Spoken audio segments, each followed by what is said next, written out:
Bismillahirrahmanirrahim. Assalamualaikum warahmatullahi wabarakatuh. Rabbi shrah li sadri wa yassir li amri wahlul 'uqdatam min lisani yafqahu qawli.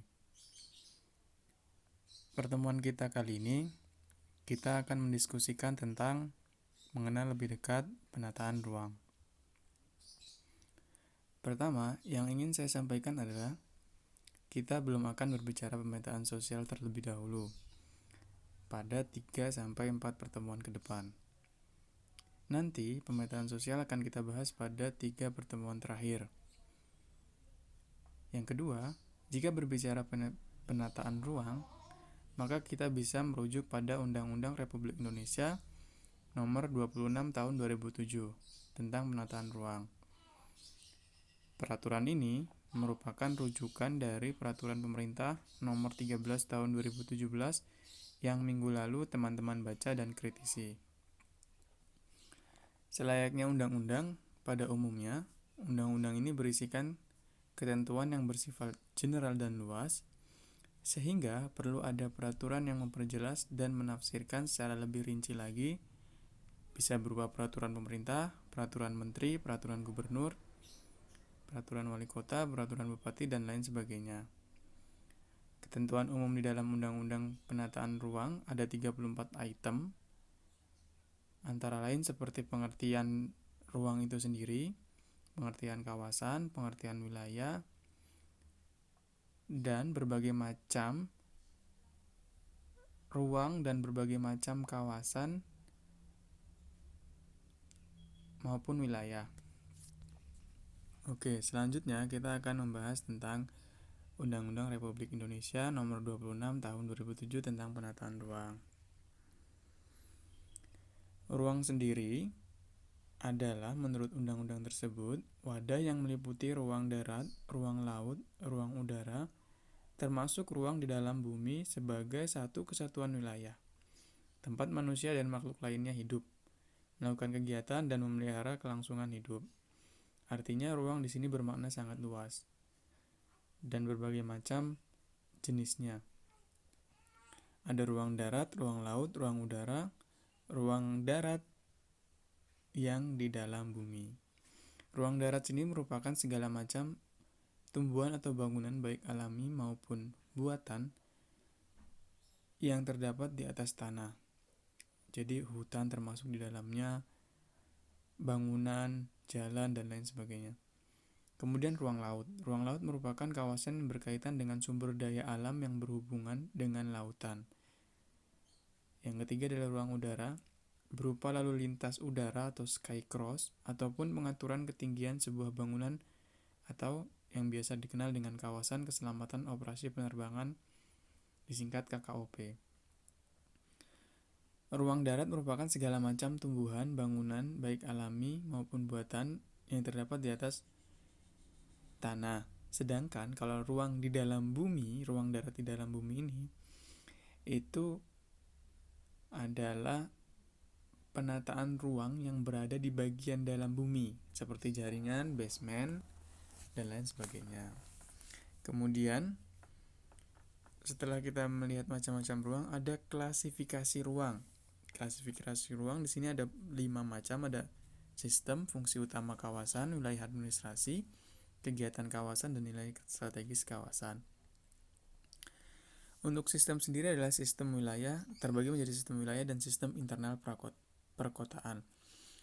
Kemudian yang kedua, fungsi utama kawasan, ada kawasan lindung dan kawasan budidaya. Yang ketiga adalah wilayah administrasi, yaitu penataan ruang wilayah baik nasional, penataan ruang wilayah provinsi, penataan ruang wilayah kabupaten kota, dan seterusnya. Ketiga adalah kegiatan kawasan. Di sini termasuk di dalamnya adalah penataan ruang kawasan perkotaan dan penataan ruang kawasan pedesaan.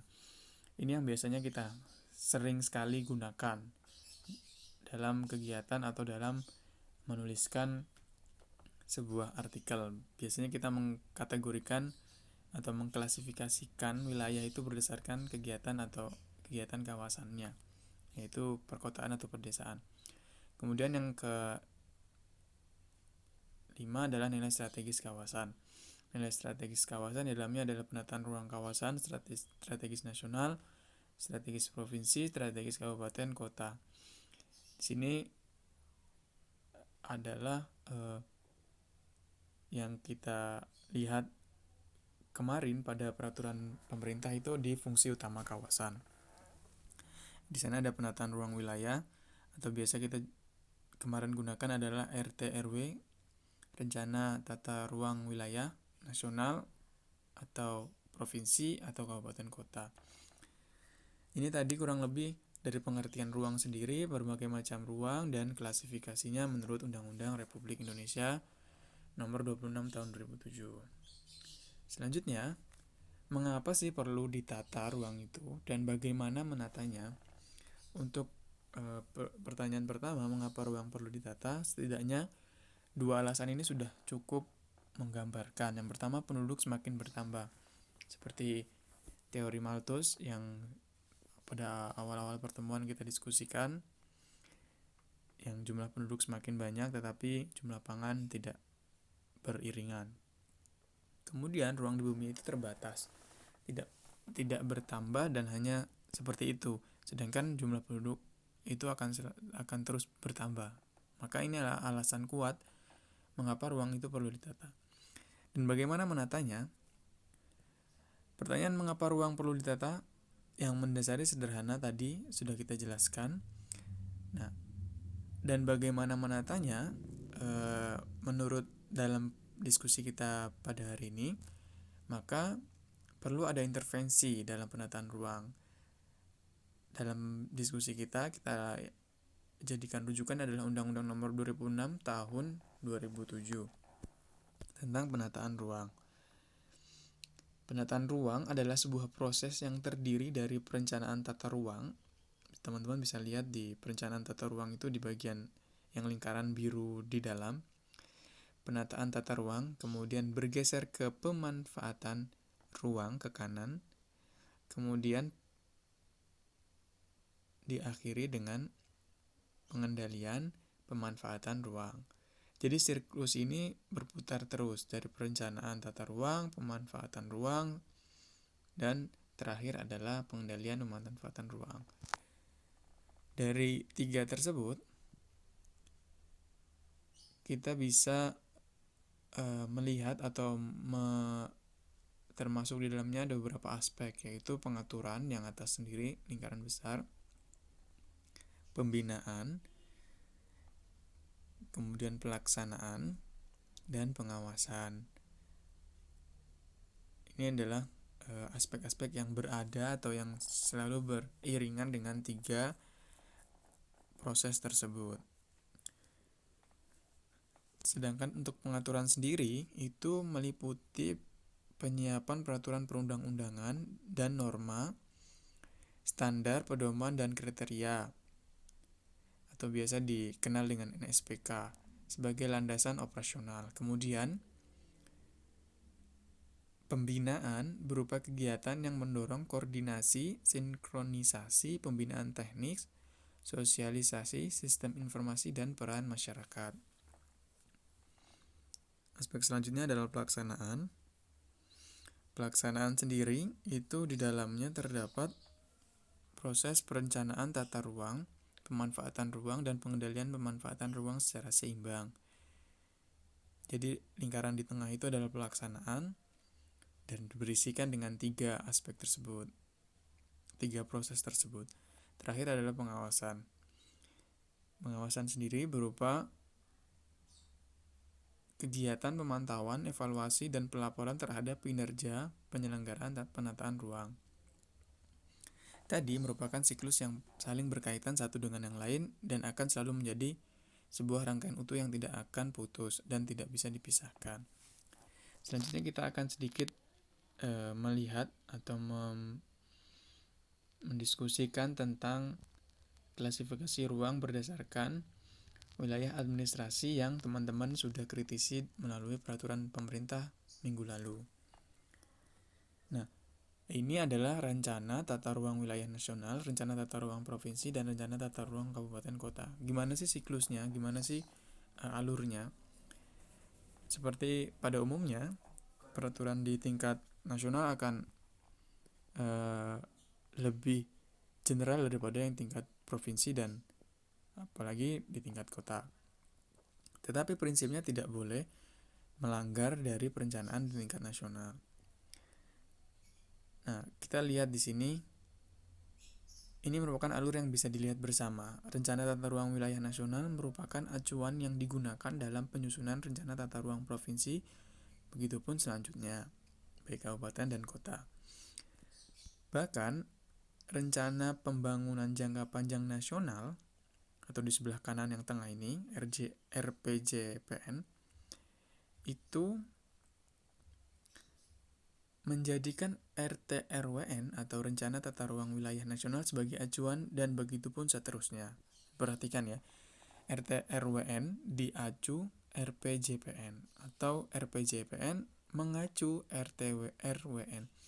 Artinya RTRWN ini skop krusial. Begitupun RTRW provinsi itu diacu RPJPD, Rencana Pembangunan Jangka Panjang Daerah.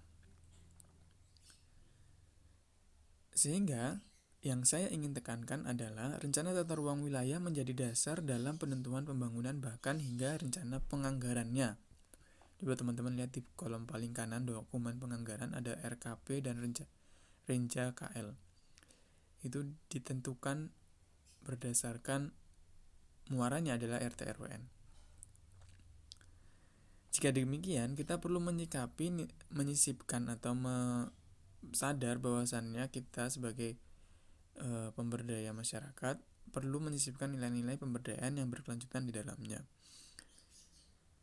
Hal ini terbuka lebar sebenarnya. Dari mana? Kita akan lihat pada slide berikutnya.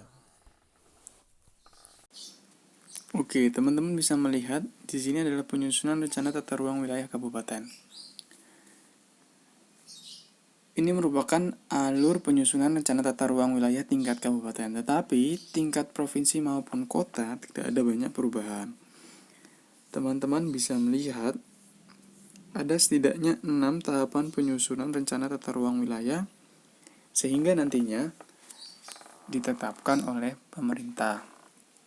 Tahapan tersebut antara lain adalah tahap persiapan, kemudian tahap pengumpulan data dan informasi, kemudian tahap perumusan konsep, kemudian adalah analisis, kemudian penyusunan konsep RT RW kabupaten, menyusun raperda dan penetapan. Terlepas dari itu, sejatinya ada partisipasi masyarakat secara langsung di sini. Jika kita lihat bagian bawah, di awal memang masyarakat hanya dapat keterlibatan pasif. Mengapa demikian? Karena memang bola dalam tanda kutip ya, sedang ada di pemerintah. Pemerintah sedang mengkaji RT RW yang sudah ada, memilih metode yang akan digunakan, hingga menginformasikan kepada halayak umum terkait pelaksanaan kegiatan RT RW. Selanjutnya ketika dilakukan pendataan, maka masyarakat mulai berperan di sini, berperan sebagai masyarakat aktif dalam menyampaikan data yang dibutuhkan kepada pemerintah jika memang kita terpilih sebagai masyarakat. Jika sudah itu, maka kita akan melihat rumusan RT RW yang ada. Kita perlu mengkritisi dan memberikan masukan terhadap rumusan tersebut. Terakhir, kesempatan masyarakat adalah memberikan nota keberatan atau sanggahan terhadap naskah yang sudah dibuat tersebut. Dan tentunya pemerintah juga wajib membuka secara luas akses terhadap draft naskah tersebut. Nah, teman-teman bisa melihat di sini mengapa kita perlu mengetahui rencana tata ruang wilayah. Selanjutnya, jika kita sebagai apa yang perlu kita persiapkan, di sini setidaknya teman-teman harus terbiasa mengakses dua hal ini, meskipun ada berbagai macam hal. Jika teman-teman ingin fokus di ahli atau akan menjadi pendamping masyarakat yang fokusnya untuk pengembangan wilayah. Yang pertama, akses website resmi dari Kementerian Agraria dan Tata Ruang atau Badan Pertahanan Nasional. Websitenya adalah www.atrbpn.go.id. Teman-teman di sini bisa melihat banyak hal yang ada peta wilayah. Di sini ada berbagai macam rencana strategis dari pemerintah terkait RT RW, baik tingkat nasional maupun kabupaten kota. Kemudian yang kedua adalah akses jurnal dengan tema-tema terkait. Saya di sini menunjukkan adalah Journal of Region and City Planning. Di websitenya adalah journals.itb.ac.id, index.php/jpwk/index. Nah, di sini sebagai akademisi kita juga harus familiar dengan jurnal-jurnal yang ada. Ini menjadi salah satu jurnal yang diakui dunia internasional. Nah, teman-teman harus terbiasa dengan standarisasi jurnal di tingkat internasional maupun nasional. Nah, di sini terlihat jurnal regional dan city planning ini sudah termasuk jurnal ketiga. Ketiga di sini terlihat di gambarnya. Ketiga itu adalah sudah diakui internasional.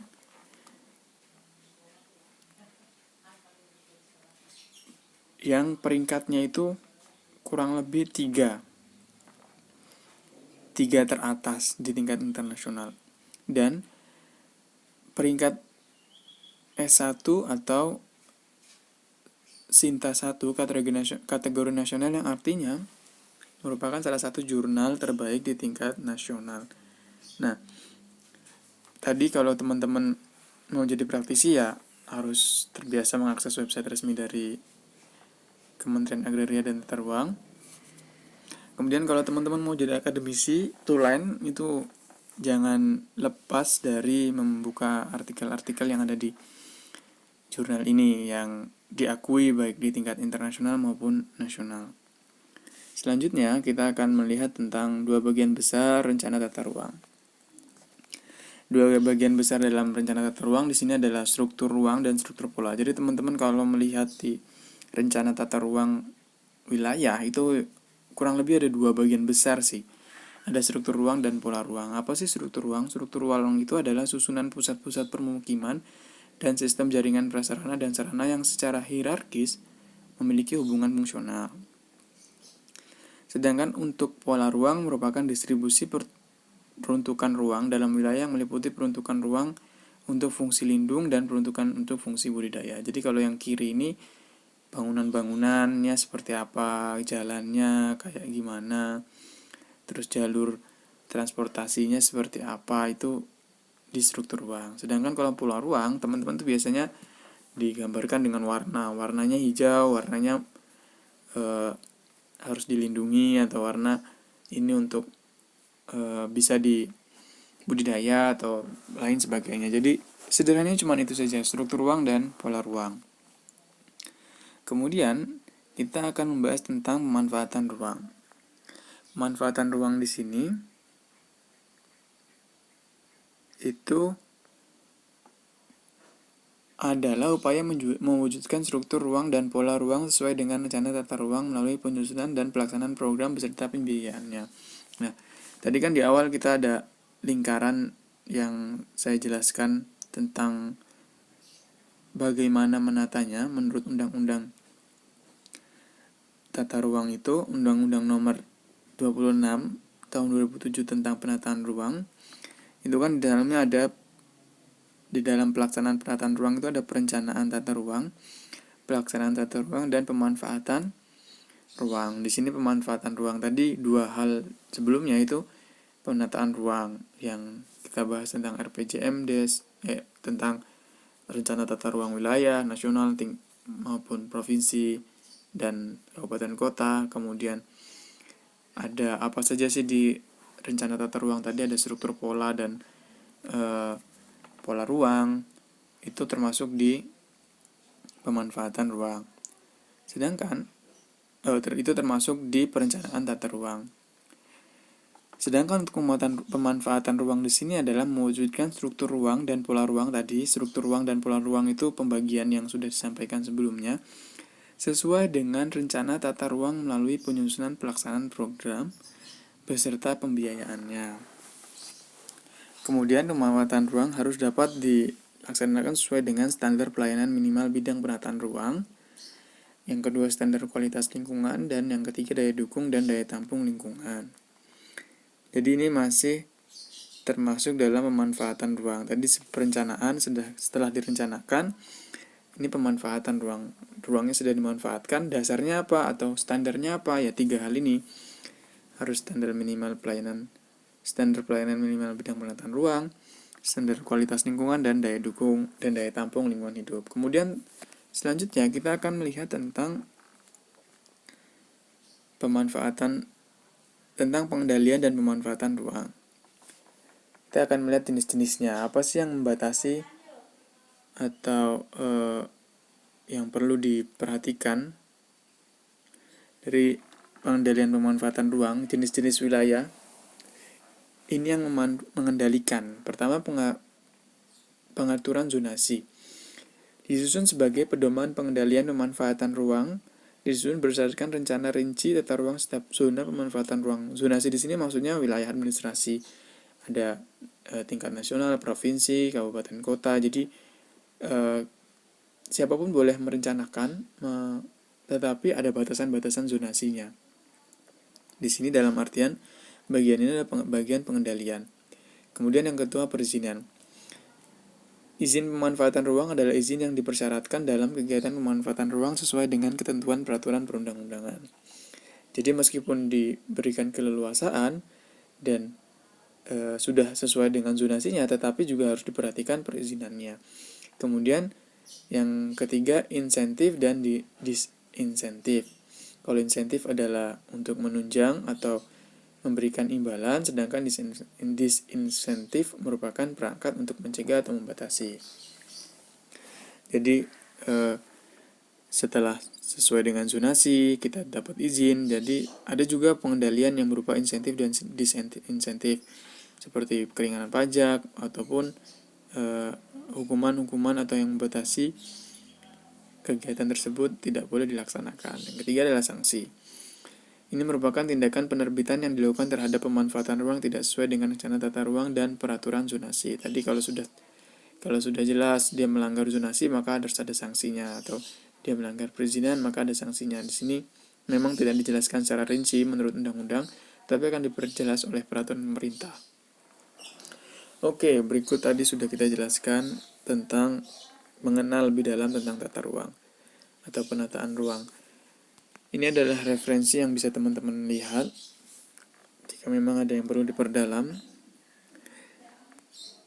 Saya pikir cukup sekian pertemuan kali ini. Saya ucapkan terima kasih. Wallahul muwaffiq ila aqwamit thoriq. Wassalamualaikum warahmatullahi wabarakatuh.